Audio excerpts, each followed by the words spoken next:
1 year since the UK's first national lockdown began, and there's now growing calls for a public inquiry into the government's handling of the pandemic. Also fears this morning over the UK's vaccine supply after the EU threatened to block exports to Britain.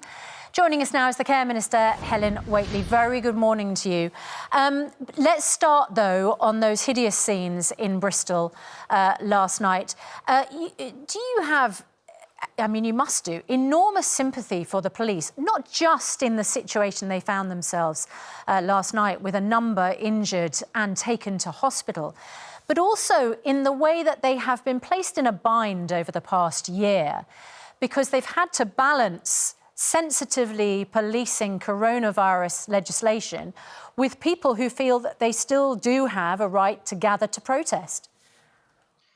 Well, I mean, there's no question that the scenes that we've seen in Bristol are completely unacceptable. It's absolutely appalling behaviour, totally wrong that what started out as a peaceful protest should end up in that way with that level of extreme violence, and not only the damage to police vehicles and property, but much more seriously, the injuries to police officers who are going about their job.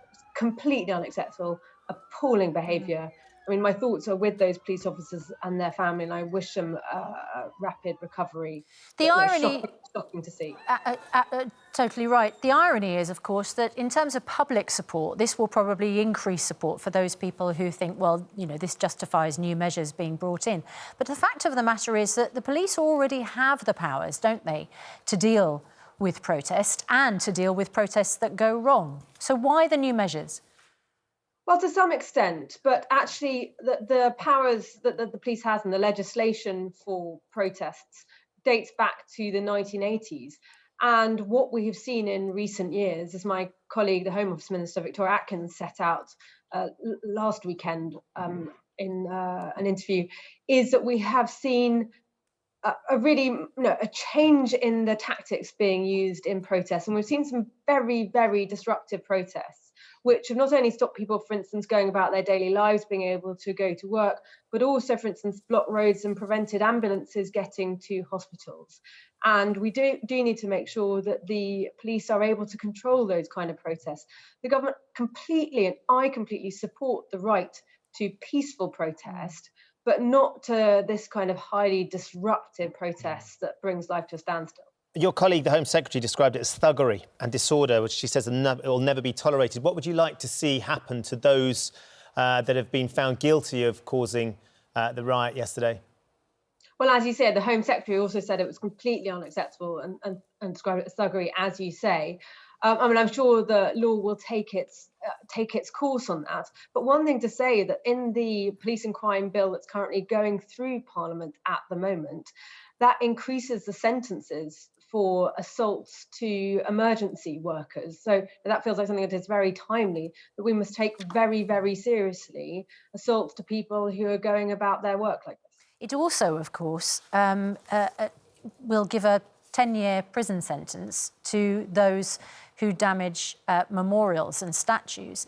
And of course, as we've seen in recent weeks, that makes people very uncomfortable when the starting point for a rape sentence, for instance, is 5 years. Is that something that you find comfortable sitting with? Well, I think there's something to distinguish between minimum and maximum sentences. So I think my understanding is that the average sentence for rape is around 9 years.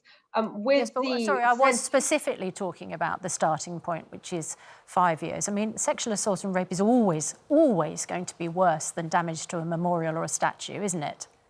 I think so, but what I should say is that at the moment the sentence limit for damage to a memorial is 3 months. This is to increase it up to a maximum of 10 years. And you have to bear in mind what you could be talking about is some really unpleasant damage and graffiti on, for instance, Holocaust memorials, those kind of things, anti-Semitic language being used, really all of it appalling. I totally agree, all of it appalling. But you've just said the average sentence for rape is 9 years. And we're talking about the maximum sentence for damage to a memorial being greater than the average sentence for rape under this new bill. That feels very uncomfortable and wrong, frankly.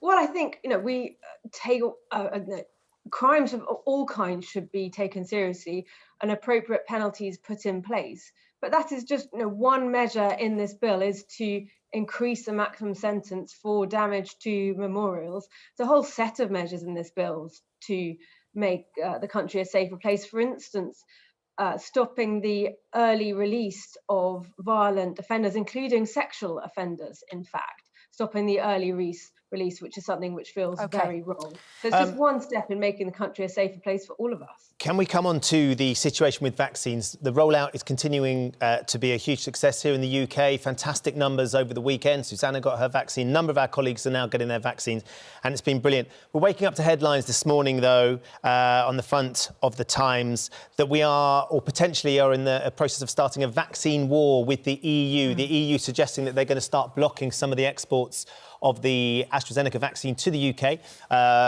Vaccines that we have organised and legally are ours, but they are suggesting that actually they're going to hold on to them because they haven't got enough, and AstraZeneca aren't completing the vaccines that they've promised to the EU. How are we going to stop this from happening? And how concerned are you with the suggestion that the EU might try and block some of these vaccines coming to the UK? Well, firstly, Susanna, great to hear that you've had your vaccine like many millions of others. In fact, over half of adults in the UK have now been vaccinated. We vaccinated over 844,000 people on Saturday. So this is a huge success, and we're on track to make sure we've vaccinated those in cohorts 1 to 9 for a greater risk by the 15th of April. Coming to your question about the European Union, well, I think none of this is helpful. And what is important is that the EU should keep to the commitment that the President of the EU Commission, Ursula von der Leyen, made to the Prime Minister, committed to him that the EU would not block companies from fulfilling their contractual obligations. That clearly has to be the right thing for the European Union to do, to enable. But if they decide to do this, if they decide to block them, how are we going to stop them?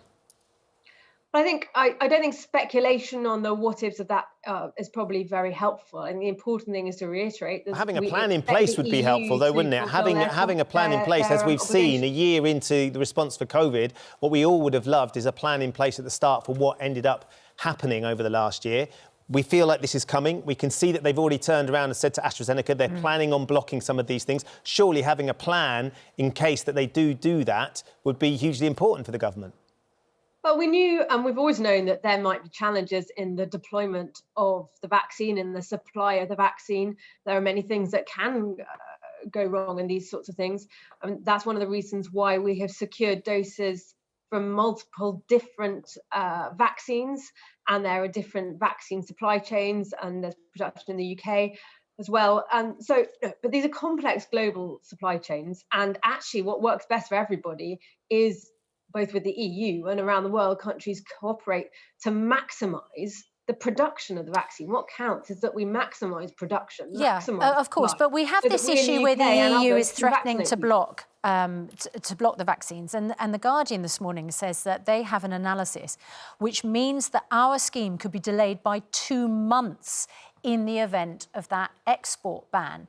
Is that a fear within the government?